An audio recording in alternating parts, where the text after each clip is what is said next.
Nous sommes là pour la première réunion de suivi de l'appel de Tanger.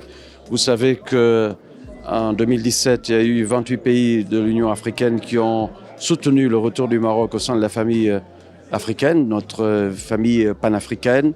Et là, nous œuvrons avec nos amis marocains, avec la diplomatie marocaine, pour faire en sorte que la RAJD, la pseudo-république arabe sahraoui démocratique, soit exclue de l'Union africaine.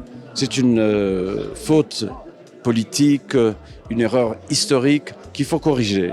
Ce n'est pas un État. Cette entité politique ne réunit pas les conditions pour être considérée un État. Vous avez beaucoup d'autres organisations internationales, l'Union européenne, les pays de l'Amérique du Nord, de l'Amérique du Sud, les organisations internationales. Vous n'avez pas dans ces organisations-là des entités politiques qui ne sont pas des États. Donc là, pour l'Union africaine, c'est quelque chose qui nous met en difficulté dans la scène internationale. Donc il faut corriger cette anomalie, cette faute politique qui, à mon sens, est grave. Mais nous avons pris des décisions ce matin pour une stratégie pour les prochains mois et on va continuer de travailler pour faire en sorte que cette erreur soit réparée.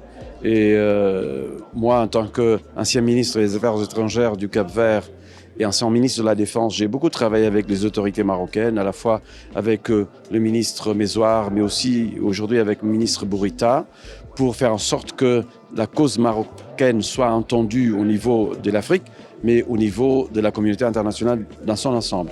Mais nous continuons d'œuvrer avec espoir. Nous souhaitons et espérons que cette année 2023 sera l'année du Maroc, l'année où on va vraiment accomplir ce désir de réparation historique, faire en sorte que la rage soit expulsée, parce que ce n'est pas un État, je répète, ce n'est pas un État de l'Union africaine. Et voilà, nous allons œuvrer dans ce sens-là. C'est la raison pour laquelle nous avons tenu cette réunion de suivi ce matin ici à Marrakech.